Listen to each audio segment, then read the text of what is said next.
Hello, welcome to my movement. Let's do the little exercise. If you're in a resting position while listening to this, like sitting or laying down, set a timer for 1 minute and count how many breaths you take in that minute. No need to control your breathing or do anything different. Just breathe normally and count the breaths. Pause the video and do it. I'll wait.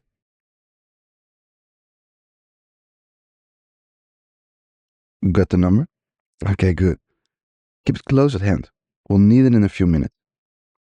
Today we're going to talk about how we can use our breath to calm our body and mind and regulate our emotions. So to begin this lesson, let's pause for a moment and take a few breaths. Inhale and exhale. One more time. Let's inhale and exhale to the mouth. You know how to do it? Well, sort of. To tell you the truth, many people nowadays don't know how to breathe anymore. Of course, there's air coming in and out, but we don't know how to breathe properly, the way nature intended. And this is affecting our health. It's a bummer because breathing is an automatic process. What we are doomed to do, we can't control whether we breathe or not. But the good news is that we can control how we breathe. The quality of our breathing, how deeply and how long we inhale and exhale, plays such an important role in health and happiness. It can even help to predict how long you live. Yeah, stay tuned. I'll get into that later. The way we breathe affects everything we do. And everything we do affects the way we breathe. And this is something we can use in our favor. Controlled breathing is the most underrated tool we have in our daily lives to combat stress and find some balance. What's the first thing we say to someone who is in panic or very nervous? The first thing we say is, just breathe. We intuitively know this is the key to calm down. Someone is anxious, so their breath becomes shallow. They feel like suffocating because they don't have enough oxygen. So we tell them, breathe. Knowing the act of controlling the breath will calm them down, will regulate those strong emotions. It's a perfect example of how emotions affect our breathing and breathing affects our emotions. It works both ways. And here, as a society, we have a problem. Most people nowadays take shallow, quick breaths, hold the air for too long, or hyperventilate without even noticing. This affects our physical, mental, and emotional health. When we take quick, shallow breaths, there's not enough oxygen flowing to your brain, organs, and muscle. That puts you at risk for many, many issues. It puts stress on your heart, and your whole body is in distress. Constant stress causes a huge range of problems, from weight gain and inflammation to mood swings and trouble sleeping. During stressful times, the heart rhythm becomes erratic, and the neural signals traveling from the heart to the brain inhibit high cognitive functions. This limits your ability to think clearly, remember, learn, and make decisions. This is why many often act impulsively when we're under stress. Naturally, it also has a profound effect on our emotions. In fact, it reinforces the emotional experience of stress. The brain becomes more sensitive and gets overstimulated, so we're more agitated, tired, and cranky, and we can't relax.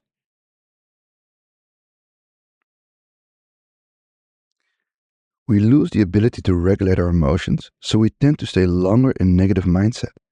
We become more critical, more negative, more impulsive.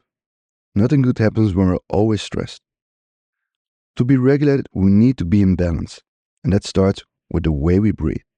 Our breathing affects every system in the body. After all, it's what distributes the oxygen our cells need to function. And while we may not be able to control our hearts, lungs, and organs, we can control and train our breathing. When we change that, we can influence how our bodies operate and return some balance to all our systems. So simple, yet so true. Let's see how it works. Heart-brain coherence. The moment when we feel our best are moments when our bodies, emotions, and thoughts are synchronized. That is to say, when the heart, organ, and brain are aligned, and their processes feel efficient, easy, and effortless. To achieve this, we need to be in a state called brain-heart coherence, or heart-brain coherence. This is a very important concept in health that refers to the fact that the activity of the heart influences the brain in ways that are significant.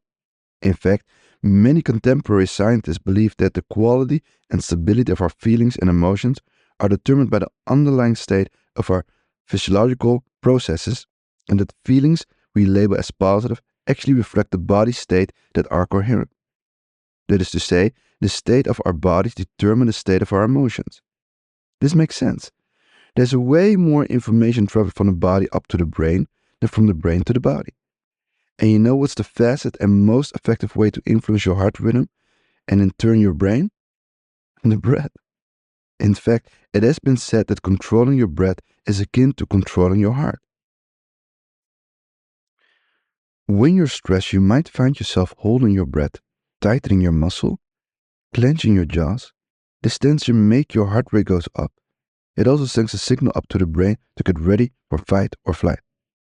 But by taking slow, controlled breaths, you can control the speed of your heart rate, slowing it down, achieving a quiet rhythm pattern, and reducing stress in the process. Blood pressure and brain waves slow down. We enter a state of calm, effortless focus, when every organ and system is functioning at its best. It's like the heart says to the brain, hey, everything is okay, we're safe, we can relax, and great. Let me take the lead. When the brain and heart are in coherence, we are out of survival. We experience a calm, balanced state of being that reinforces positive feelings and emotional stability, the core of self. So, the sequence is you breathe slowly, your body starts to relax, your heart rate and brain waves slow down. In this state of serenity, you stop ruminating and overanalyzing. You feel calm, grounded, and present in the moment. This is when we can be the best version of ourselves. We can imagine and create the life we want. We can see new possibilities because you're out of the limited emotions of survival. This is the way, and it all starts with the breath. Simply breathing more slowly in a controlled way creates a ripple effect. In short term, slow breathing can enhance relaxation, decrease pain perception, and help reduce acute anxiety. In fact, it's one of the most effective ways to get out of a panic attack. It immediately helps you feel more peaceful and balanced emotionally. It reduces mind wandering and intrusive thoughts. Slow breathing calms down the nervous system, which helps reduce inflammation, improves digestion and organ function, increases blood flow to the tissue, and optimizes many physiological parameters associated with health and longevity. We have more energy and feel more alive. We have more clarity and we can make better decisions and are more creative. It's like having a new mind. To understand how far the implications go, let's go back to the exercise we did at the beginning. Remember how many breaths you took in a minute? What you measured is called respiratory rate, and it's just as important an indicator of health as blood pressure and temperature. According to the Western science, the normal respiratory of the human adult falls between 12 and 20 breaths per minute. I will comment on this in a minute, but first let's look at the respiratory rate of other animals. How many breaths on average does a mouse take per minute? It's between 90 and 170.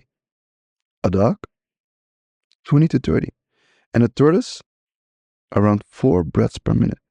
Now let's look at how many years each animal lives on average. A mouse, around 2 years. A dog, 10, 13 years. Humans average 60, 80 years. And a turtle, over 100 years. Do you see the correlation here? Let's look at it by side. Breaths per minute versus lifespan. As you can see, the animals that take more breaths per minute, such as a mice, live shorter lives. The animals that take fewer breaths per minute, such as a turtle, lives a lot longer.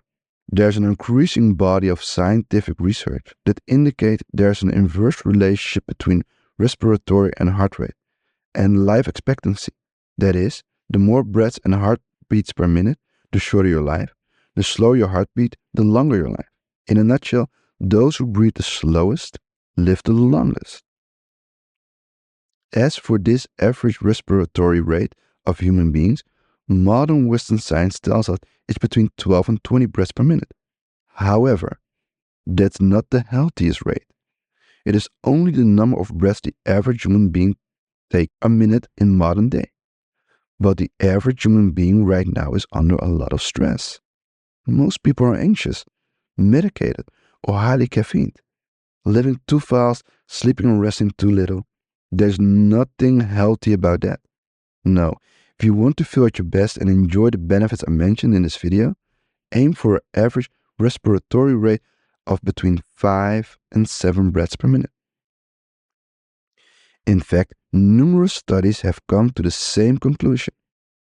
For example, a study published by the International Journal of Psychophysiology put this to the test and confirmed that the best breathing pattern to achieve greatest level of brain-heart coherence is 5.5 breaths per minute. Aim for that. This is when you're resting, of course, not when you're exercising. Anything between 7 and 12 breaths per minute indicates a state of alertness. Anything above 15 or 16 breaths per minute, you're in survival. It hurts your system, organs, your health, etc. Slow breathing extends your lifespan and your youthfulness. Shallow or fast breathing shortens your lifespan and makes you age faster. And breathing slowly is way easier to achieve than you may think. Anyone can do it. In the next video, I quickly go over some simple breathwork exercises you can practice to get started. Everything is connected. When we breathe too shallow, too fast, too much, or too little, we are in survival. In this state, our subconscious patterns take over, and we lose control over our thoughts and actions. The neocortex, which is the seat of reason, shuts down. We are caught up in our thinking mind instead of being grounded in our hearts. Stuck in survival, the brain becomes less plastic, meaning it gets harder to change, think creatively, take in new facts and information, and create new neural connections. We stay the same. All the energy in the body and brain goes towards protecting us. Everything is working in overdrive. Everything that is not essential for dealing with a threat takes a backseat, like a digestion. For example, nutrients don't get absorbed properly and toxins accumulate. This builds unhealthy tissue, which eventually leads to disease. The release of important chemicals produced in the gut like dopamine and serotonin gets out of balance, which affect our mood, our sleep, our motivation. See how everything is connected? States of stress like this also take a tremendous amount of energy, so we're always tired. We're disconnected from ourselves, irritable, and lose capacity for empathy. Energy is being drained. Motivation and willpower are gone. What happens when we feel like this? We go for the quick fix, like food, alcohol, and then we feel guilty and sad because we didn't do what we intended to do. So we go for the quick fix again to mask the guilt. It becomes a loop. But if we slow down our breath, the heart and nervous system slow down. We enter a state of coherence that activates the self-healing system, muscle repair, organ repair, brain detox, etc. We start to feel peaceful and present. We can regulate our emotions. We can think clearly and get in touch with our core self. That's when change can happen. That's when infinite possibilities open us before. All this just by using our breath to slow down. So, let's practice again. Inhale to the nose and slowly exhale out.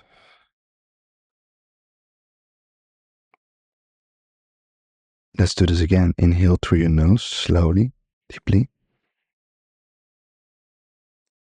And exhale very slowly. Repeat this a few times. See how it feels after. Check out the next video for some simple breathing exercises to help you calm down. And remember, breathe long, live long. Thank you for being here.